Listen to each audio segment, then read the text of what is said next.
एक बहुत ही खूबसूरत और खुशहाल गांव था जिसका नाम सीतापुर था। चारों तरफ लहलहाते खेत, हरे भरे दरख्त और सुबह सवेरे परिंदों की आवाज़ें इस गांव की पहचान थीं। गांव के लोग बहुत सीधे, सच्चे और मेहनती थे। सूरज की पहली किरण पड़ने से पहले ही पूरा गांव जाग जाता था और लोग अपने अपने कामों में लग जाते थे। सीतापुर की इस पुरजोश चहल पहल में सुबह का मंजर कुछ ऐसा दिलफरेब कि सुनहरी धूप, परिंदों की चहचहाहट और लोगों की मसरूफियात मिलकर एक खुशनुमा तस्वीर पेश करती थी। इस सीतापुर गांव के किनारे एक बड़ा सा तालाब था।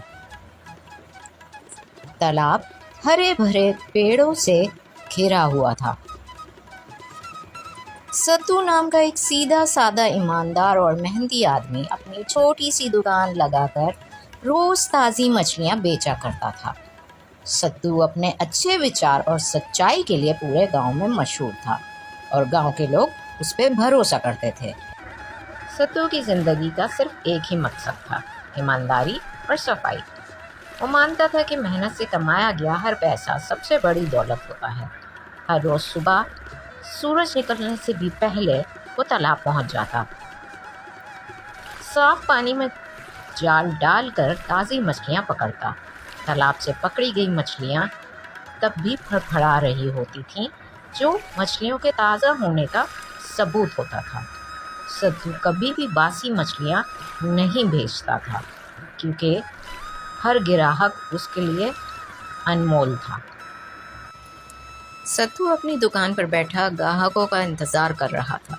सुबह की हल्की ठंडी हवा माहौल को खुशगवार बना रही थी, जबकि इसकी टोकरी में रखी ताज़ा और चमकती हुई रेहू और कतला मछलियाँ अपनी ताजगी का एहसास दिला रही थीं।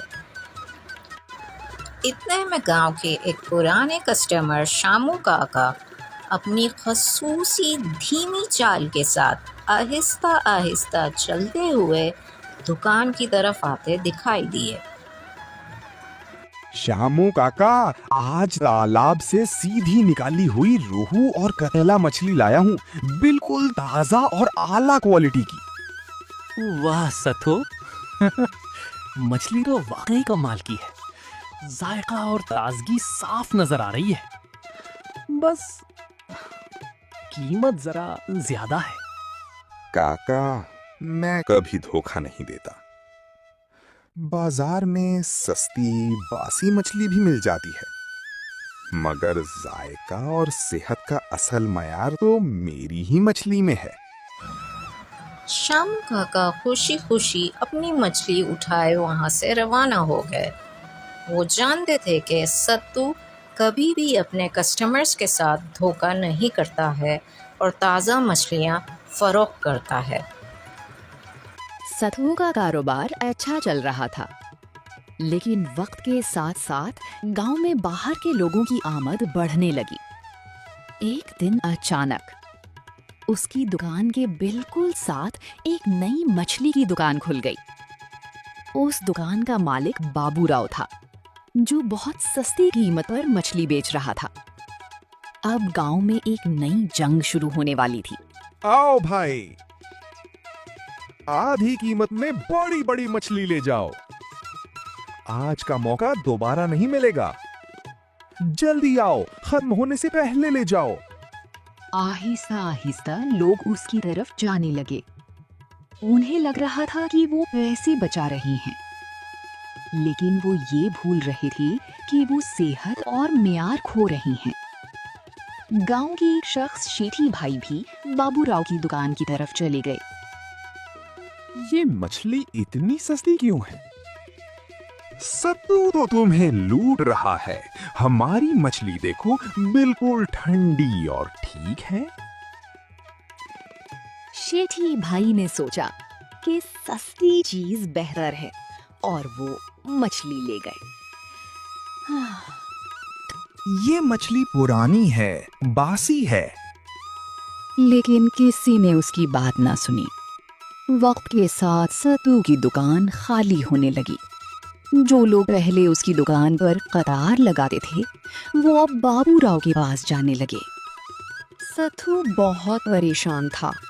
आज पूरा दिन गुजर गया मगर उसकी एक भी मछली फरोख्त ना हो सकी।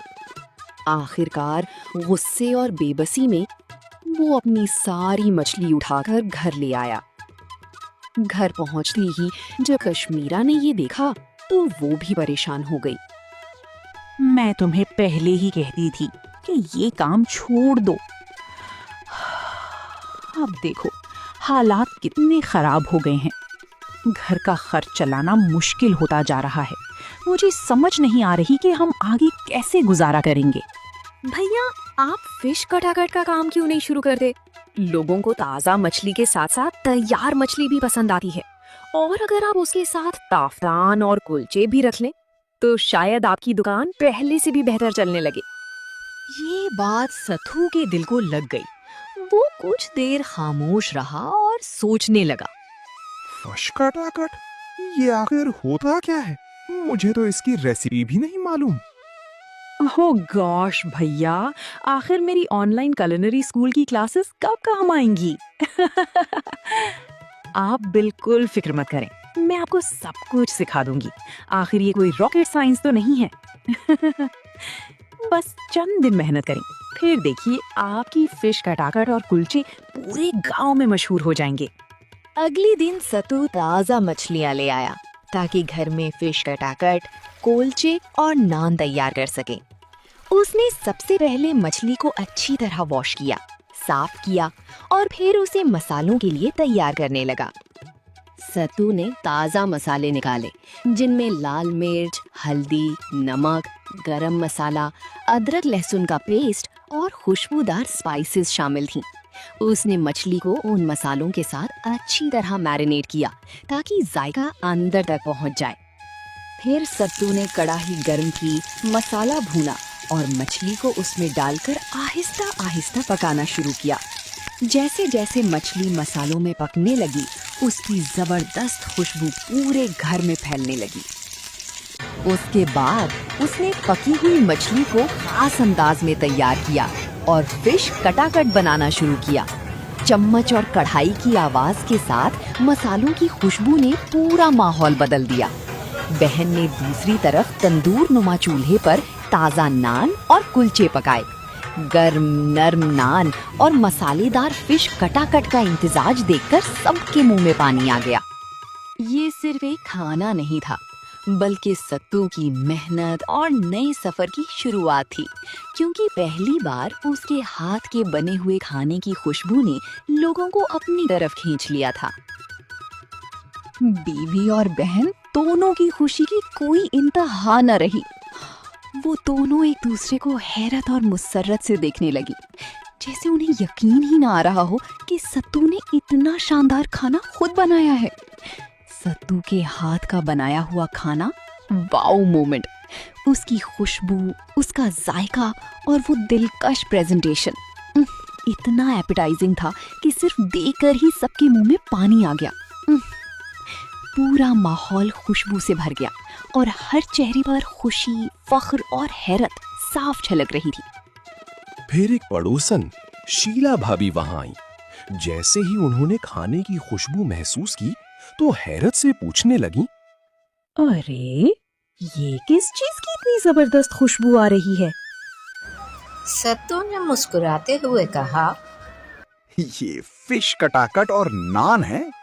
शीला भाभी ने तजस्सुस से कहा, अच्छा जरा चखने तो दो। उन्होंने जैसे ही फिश कटाकट का जायका चखा तो हैरान रह गईं। वाह, ये तो बहुत मजेदार है, बिल्कुल बाजार जैसा जायका है। वो फौरन बोली, मेरे लिए कुछ पैक कर दो, मैं ले जाती हूँ। सट्टू ने खुशी खुशी खाना पैक कर दिया। शीला भाभी ने जाते हुए 200 रुपए दिए। ये लम्हा सट्टू के लिए बहुत खास था, क्योंकि ये पहला मौका था जब उनके घर के बने खाने से घर बैठी पहली कमाई हुई थी। अगली सुबह सूरज की पहली किरण के साथ ही सत्तू ने पूरे इलाके का सबसे शानदार फिश फूड ट्रक खोल दिया। चमकता हुआ ट्रक, दिलकश सजावट और खुशबू से महकता काउंटर दूर से ही लोगों की नजरें अपनी तरफ खींच रहा था। सामने खूबसूरती से सजी हुई फिश कटाकट कुलचों की मुफ्त चखने यानी फ्री टेस्टिंग की प्लेटें हर आने वाले को दावत दे रही थीं।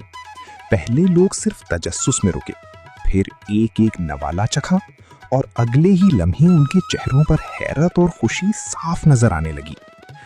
वाह, ऐसा जायका पहले कभी नहीं चखा था। चंद ही मिनटों में ये खबर पूरे इलाके में आग की तरह फैल गई। देखते ही देखते जौक दर जौक लोग फूड ट्रक की तरफ उमड़ने लगे। लंबी कतारें लग गईं और जो भी एक बार फिश कटाकट कुलचे चख लेता वो पूरी प्लेट खरीदे बगैर वहां से वापस नहीं जाता था।